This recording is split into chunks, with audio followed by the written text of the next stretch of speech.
ყველაფერი დავიწყეთ სამეგრელოში, სოფელ ბანძაში და დღეს მე თქვენთან ერთად პირველად ვესტუმრები ლევანის საუკუნეების მატარებელ დასახს. მოდი ერთად დავათვალიეროთ. აუზოზე მამაჩემის ბაბუის მამა. იყო მკერავი და მაშინ შეძლებული ის იყო რა ესე ვთქვათ პროფესია და თავის სახსრებით ააშენა ინგლისურ ბუხარზე დაშენებული ძველი მეგრული რაჭუველების მიერ დაფუძნებული ხოდა სახლი არის და ყველაფერი არის ხით ნაკეთებული რა უსვარი არაა დათული ელექტრონიკში ის. აი ბუხართან შეეხება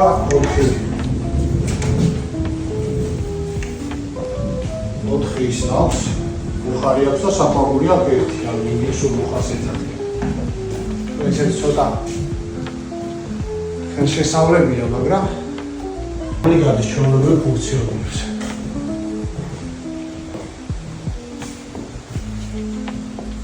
ლაკი შენარჩუნებულია ნახევრზე. გარეთ ფასადი შედარებით ამიტების გამო და სიცხის სტილისას და ასე შემდეგ. აიც ის არის, აი გადაუდგე გამოდი. ეს არის თავისი ორიგინალი ორნამენტები რა. ბრაუტ ფასადია ეს. ცოტა შორიდან აი კედელსაც თუ გადაუღებ, ვიტები როგორ არის. ეს არის ძინა მხარია. ეს არის თავარი შესასვლელი.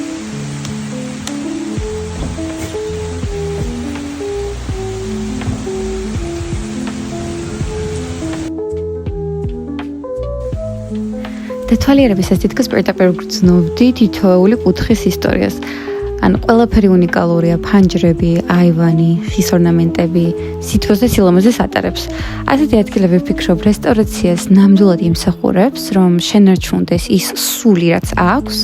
რა თქმა უნდა, უდასახლებით ჩვენი და ჩვენი ოჯახის კულტურის ნაწილია და თითოეული მათგანი ძვირფასია, რადგან აღარ კეთდება მსგავსი. ეს და აუცილებლად მომავალში მეტად გაცოცხლდება და ლევანი რაცა თავის სულს აიხდენს, ყველას გელოდებით.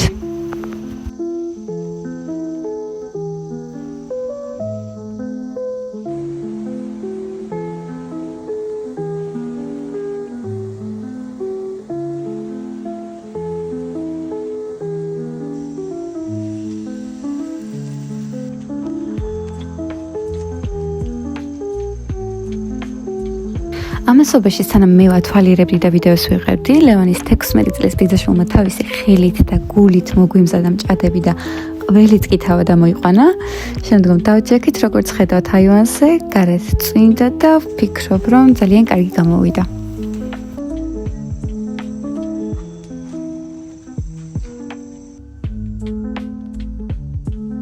ჩემს სახლში გქონდა დასახლება, რომელიც სამწუხაროდ ჩემმა ოჯახმა დაანგრია და აშენა ახალი დიდი სახლი, მაგრამ უდასახლს და ზოგადად იმ სახლებს, რომელიც საუკუნე შენარჩუნებული აქვს თავისი ძირი, სხვა ეფექტი აქვს და სხვანაირად.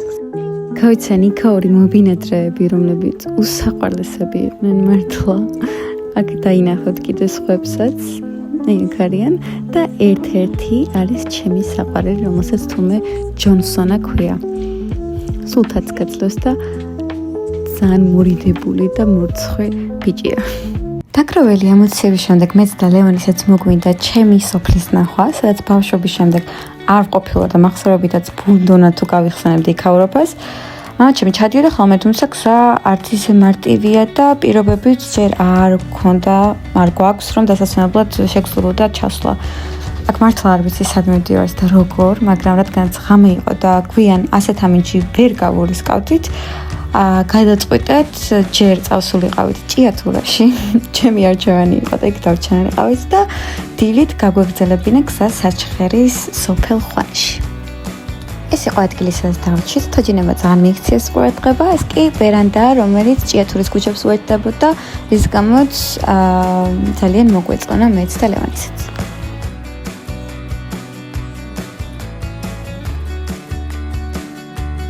ხამე წვიმის მიუხედავად მაინც მოვახერხეთ ჭიათურის ქუჩებში გასეირნებაც, თუმცა ღამე საშინლად წვიმდა. ისე წვიმდა, რომ ხმაურს მიჰქონდა ყველაფერი და ძალიან გვეშინოდა, იმიტომ რომ დილით უნდა წავსულიყავით საჩხერეში და გზების მხრივ ესეთი ამინდი არანაირად არ გვაწყობდა. აქ უკვე დილა, ძველი საბაგიროთის სარგებლობთ, რომელიც შემდეგ გასაკვირად უფასო იყო. მომუშავე პერსონალმა ხუმრობითაც ისიც გითხრა, რომ მათთვის ეს მეტროა, ოღონდ საჰაერო და მართლაც ასეა. ერთ-ერთი ტრანსპორტია ჭიათურაში. როგორც გავიგე, ის ახალი საბაგირო, რომელთაც არ გვისარგებლია, რადგან ძალიან ცუდი ამინდი იყო და იქაც წალახში თითქმის ვერ ავედით. 50 თეთრი ღირს და იქაც ჩვეულებრივ ყოველდღიურად სარგებლობს ხალხი. გავუდექით უკვე გზას და ვეძებთ სოფელ ხვანს. და მე პოლიციაში შევიდა და გითხრა გზასაც და ასული ყავით და მიუყვებით. ანუ კურორტი იყო, ადრე ლიჩიო და მაგას ეკუთვნის ხვანსა და დავადექით გზას და ნახოთ.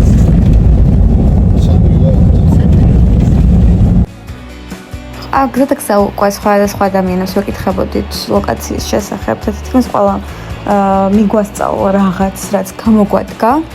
უკვე გავუდექით გზას და მალე მივხვდებით, სადაც ვართ. შეგიძლიათ ნელ-ნელა უკვე დაათვალიეროთ ჩემი სოფელი ხვანი.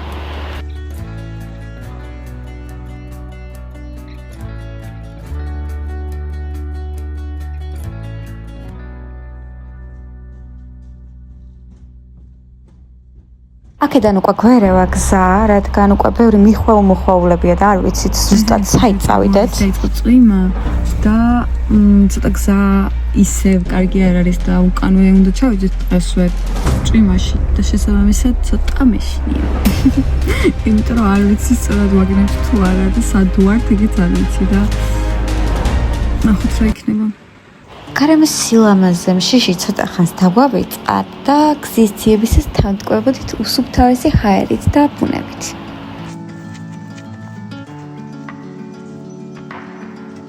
გზა და გზა მოსახლეებს ჩემს გვარს ვეუბნებოდი და თბილად და ტკბილად მოფერებით ხვდებოდნენ და მიგვასწავლიდნენ გზას, სახლში გვეპატიჟებოდნენ და ეგეც ერთ-ერთი მნიშვნელოვანი მომენტი იყო ჩემთვის, რომ არ მიცნობდნენ, მაგრამ მაინც მიცნობდნენ თან როგორ.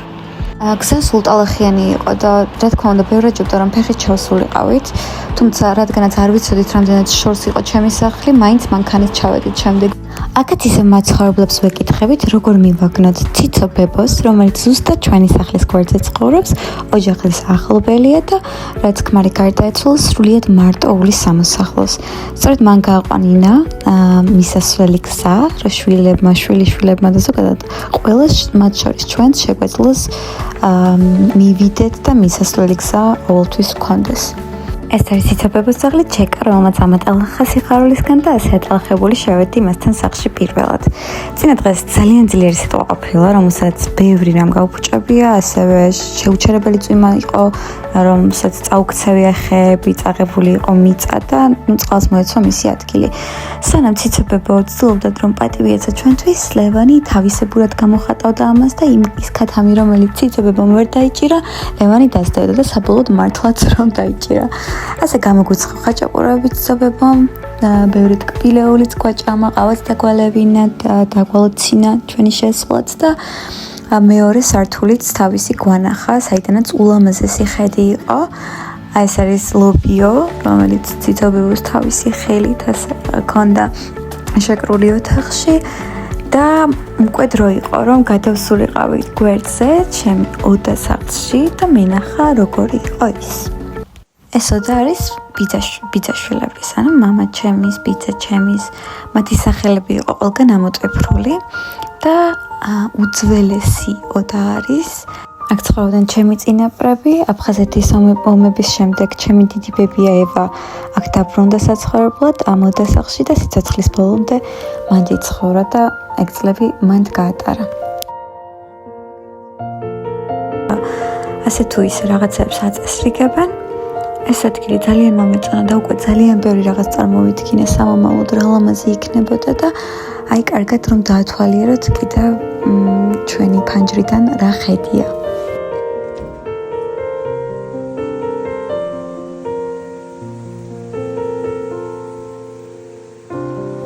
ახლა დაგათვალიერებინებთ გარშემო როგორი ბუნება მაქვს.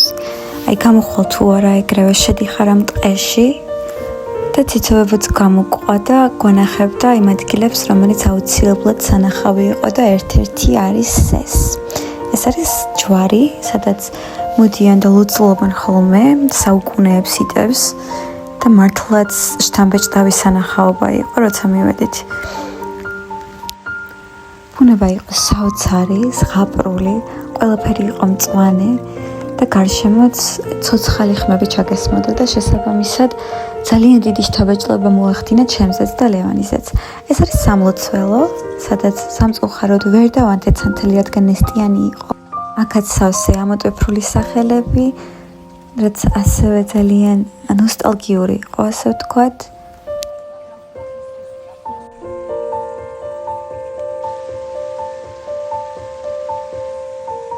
ლიერებდით გარშემო ყველაფერს, რაც მოვესწარით იმ პატარა დროში, რაც გვქონდა, რადგან აუცილებლად უნდა წავსულიყავით, ციცაბებას დაჟინებული ხომისავე უნდა დავჩენილიყავით, მაინც გვიწევდა წასვლა და აქ იწყება უდიდესი ადრენალინი.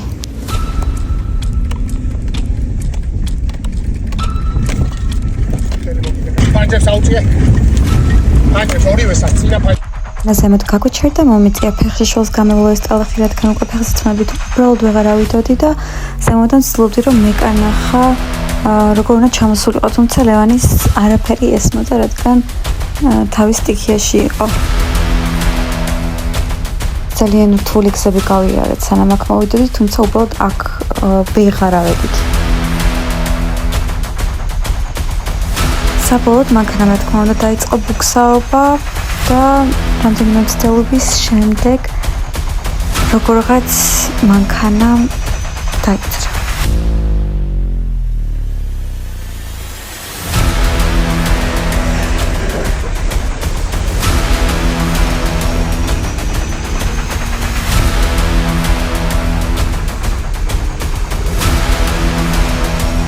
ისა გეტყვით იმასაც, რომ გვერდზე იყო გადასავარდნი ხევი, სადაც ერთი პატარა შეცდომა და მორჩა.